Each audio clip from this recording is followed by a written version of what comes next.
मेरा नाम आरती है। मेरी उम्र 21 साल है। मैं अपनी परीक्षा की तैयारियां कर रही थी। तभी अचानक बाहर से दरवाज़ा इतनी ज़ोर से खुलने की आवाज़ आई कि मैं फ़ौरन चप्पल पहनी और बाहर भागी। जैसे ही दरवाजे तक पहुंची, मैंने देखा कि भाभी रोती हुई अंदर आई और अपने कमरे में जाकर दरवाज़ा बंद कर लिया। जब मैं मम्मी से भाभी के रोने की वजह पूछी तो कहने लगी, ड्रामा कर रही है, तुम उस पर ध्यान मत दो। माँ की बात सुनकर मैं हैरान थी, क्योंकि भाभी तो बहुत अच्छी थी। उन्होंने कभी कोई ड्रामा नहीं किया और ना ही कोई मस्करी की थी। फिर मम्मी ऐसा क्यों कह रही थी? मैं परेशान होकर अपने कमरे में चली गई। भाभी पूरा दिन कमरे से बाहर नहीं आई और मेरी परीक्षा आने वाली थी तो मैं पढ़ाई कर रही थी। खाना मम्मी ने ही बनाना पड़ा। माँ को काम करता देख मुझे अच्छा नहीं लग रहा था, क्योंकि जब से भाभी आई थी तब से उन्होंने हमें किचन में जाने घुसने भी नहीं दिया। सब काम वह अकेले ही करती थी। मेरा भाई दूसरे शहर में जॉब करते थे। भाई कल आने वाले थे और जब भी भाई आते थे तो भाभी अपनी पसंद का खाना बनाती थी और फिर अच्छे से तैयार होकर उनका इंतजार करती थी। लेकिन आज ऐसा नहीं हुआ। मैं चुपचाप यह सब होता देख रही थी, क्योंकि माँ ने मुझे सख्ती से मना किया था कि मैं यह सब भाई को ना बताऊंगी। भाभी अपने आप को कमरे में बंद करके रखे थी। रात का खाना भी माँ ने ही बनाया। भाई भी आ गए, लेकिन जब डाइनिंग टेबल पर भाभी को नहीं देखा तो माँ से पूछने लगे तो माँ ने कहा कि भाभी की कुछ तबीयत ठीक नहीं है। मैं माँ को हैरान होकर देखने लगी कि वह भाई से झूठ क्यों बोल रही थी। मम्मी ने मुझे खामोश रहने का इशारा किया। मैं भी शांति से बैठी रही। मैंने सोचा, भाई जब कमरे में जाएगा तो भाभी उन्हें खुद सब सच बता देगी। भाई कमरे में गए तो भाभी सो रही थी। फिर भाई ने अंदर से कमरा लॉक कर लिया। सब काम होने के बाद मैं पानी देने मम्मी के कमरे में गई तो देख भाई बड़े गुस्से में मम्मी के पास उनके कमरे में आ गए। मुझे बोल, छोटी तुम अपने कमरे में जाओ, मुझे माँ से ज़रूरी बात करनी है। भाई का हुक्म पाते ही मैं अपने कमरे में चली गई। लेकिन मैं भी यह जानना चाहती थी कि भाभी कल से क्यों रो रही है। इसलिए मैं दरवाजे के पीछे छुपकर उनकी बातें सुनने लगी और मैंने जो कुछ सुना मुझे अपने कानों पर यकीन ही नहीं हो रहा था। कहीं मैंने कुछ गलत तो नहीं सुना लिया? भला माँ ऐसा कैसे कर सकती है? भाई माँ से कह रहे थे कि मैं भगवान के लिए मेरी पत्नी को छोड़ दो, वह बहुत सीधी है, आप उससे ऐसा काम ना करवाएं। भगवान को जब हमें संतान देना होगा तब दे देंगे। मैं अब आपसे कह रहा हूँ, अगर आज के बाद मेरी पत्नी को किसी बाबा या गली मोहल्ले के बाबा के पास लेकर गई तो याद रखिएगा, मैं अपनी पत्नी को लेकर चला जाऊंगा। भाई की बात पर मम्मी रोने लगी और कहने लगी, बेटा यह सब मैं तुम्हारे लिए तो ही कर रही हूँ। मैं तुम्हारी संतान का मुंह देखना चाहती हूँ। लेकिन बेटा तुम्हें नहीं पसंद तो मैं नहीं जाऊंगी। मैं हाथ जोड़ती हुई, एक घर छोड़कर मत जाना। मैं कैसे रहूंगी तुम लोगों के बिना? मम्मी की बात सुनकर भाई ठंडा पड़ गया और माँ को गले से लगा लिया और बोले कि माँ हम कहीं नहीं जा रहे, लेकिन मेरी बात याद रखना। और माँ ने हाँ में सिर हिला दिया। भाई अपने कमरे में जाने लगे। मैं भी जल्दी से अपने कमरे में चली गई, वरना भाई बहुत गुस्सा करते कि मैं उनकी बातें सुन रही थी। रात भर मेरे दिमाग में उनकी बातें चलने लगी। आखिर यह सब क्या हो रहा है? 11 दिन बाद भाई अब हमारे साथ से उनके बाद दूसरे शहर चले गए। मम्मी भी को धमकी देने के बाद भाभी को कहीं नहीं लेकर गई। इस बात से भाभी पहले की तरह खुश थी और घर के सारे काम करती थी, मेरे पास बैठकर बातें भी करती थी। लेकिन जब मैं उनसे उनकी रोने की वजह पूछती तो घबरा कर अपने कमरे में चली जाती और उधर माँ भी अक्सर भाभी के कमरे में पता नहीं क्या बातें करती और जैसे ही मैं आ जाती तो दोनों चुप हो जाती। कई बार तो माँ मुझे डांट भी देती, कभी कभी कमरे में बाहर चले जाने को कहती थी। मैं बहुत ज़्यादा परेशान रहती और हैरत में भी थी। आखिर माँ और भाभी के बीच क्या चल रहा था?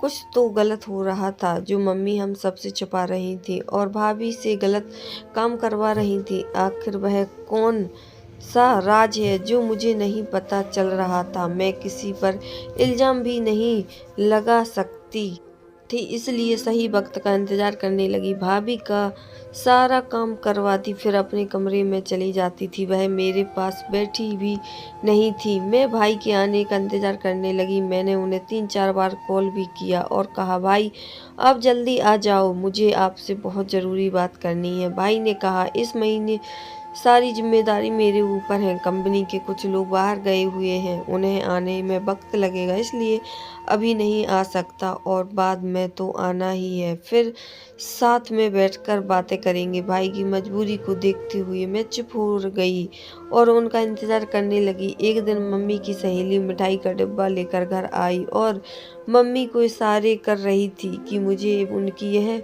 हरकत कुछ ठीक नहीं लग रही थी, लेकिन मम्मी भी उनका पूरा साथ दे रही थी। थोड़ी देर में भाभी चाय नाश्ता लेकर आ गईं और जब वह जाने लगीं तो आंटी ने उनका हाथ जोर से दबा दिया और भाभी आंखों से जैसे ही कुछ सवाल कर रही थी। आंटी कुछ बोलती उससे पहले माँ बोली, रीमा बेटा कुछ देर हमारे पास बैठ जाओ।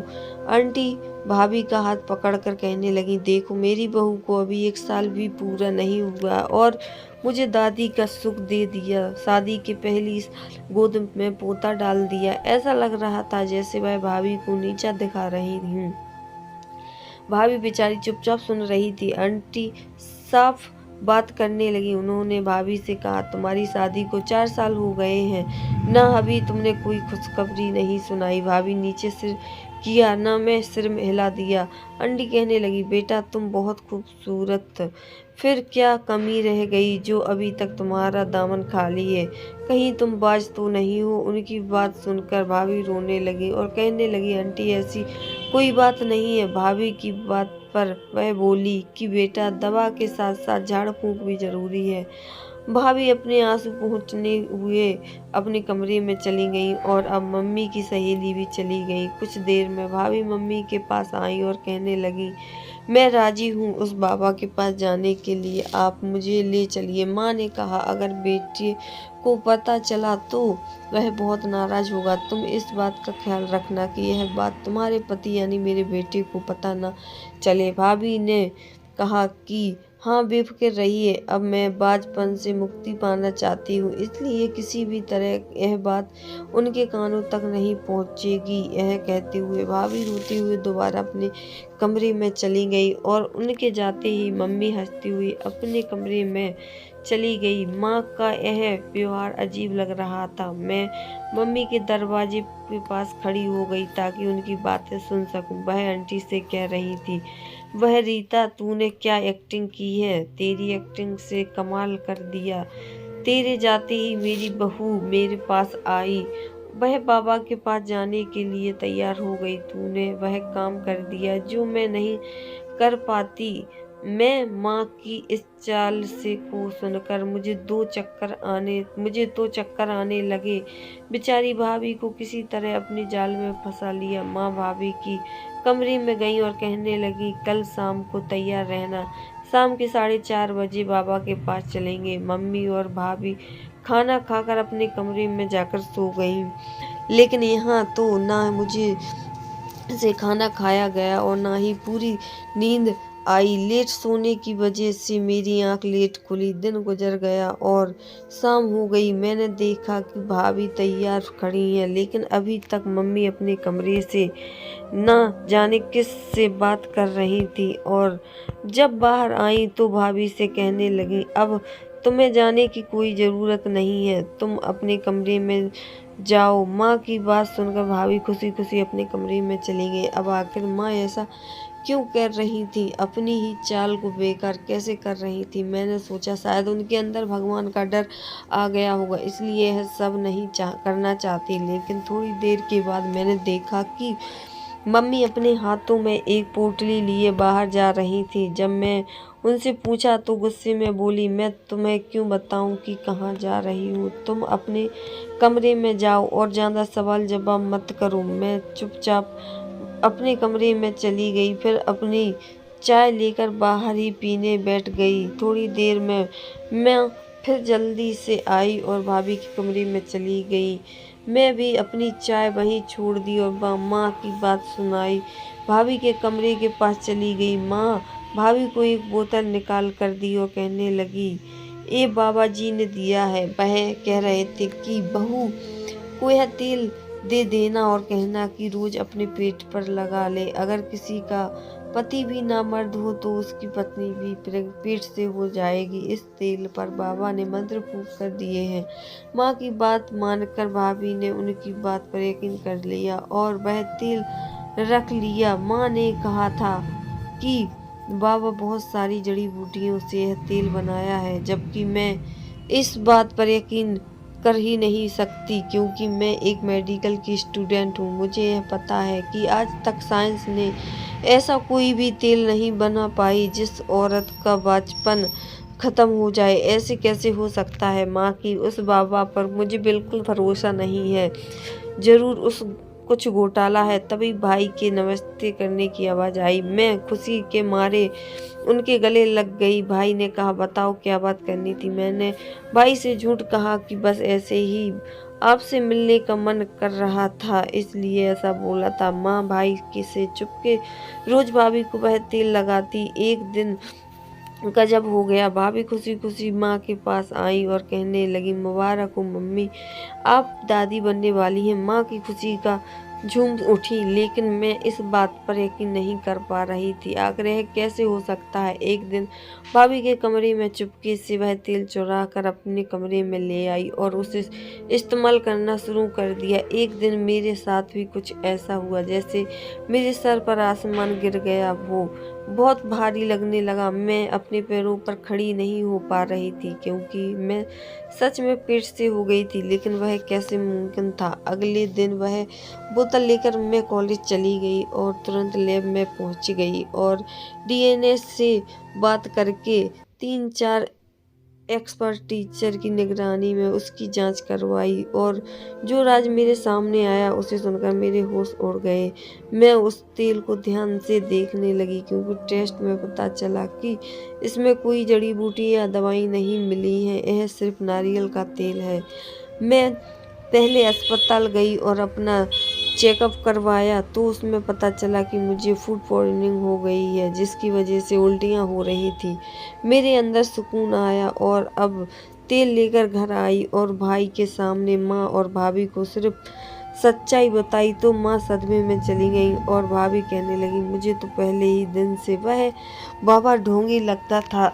माँ की उम्मीद टूटी तो वह रोने लगी, कहने लगी, इस दिल बाबा ने मुझे पूरे 1 लाख की रुपए लिए थे। मेरी दौलत भी गई और हाथ में कुछ भी नहीं लगा। भाई ने उस बाबा के खिलाफ एफआईआर दर्ज करवाया और पुलिस उसे पकड़ कर ले गई। माँ अपना माथा पीटने लगी, कहने लगी, मैंने सोचा था तुम्हारी भी औलाद हो जाएगी। भाई ने माँ को समझाया कि अगर इस दुनिया में एक पत्ता भी हिलता है ना तो वह किसी सिर्फ भगवान के सहारे पर, तो इंसान कोई चमत्कार कैसे कर सकता है? अगर कोई कुछ कर सकता है तो सिर्फ भगवान। उन्हें हमें औलाद देनी होगी तो आज नहीं तो कल देंगे ही, परेशान होने की कोई ज़रूरत नहीं है। कहानी पसंद आए तो चैनल को लाइक शेयर सब्सक्राइब करना। हर हर महादेव।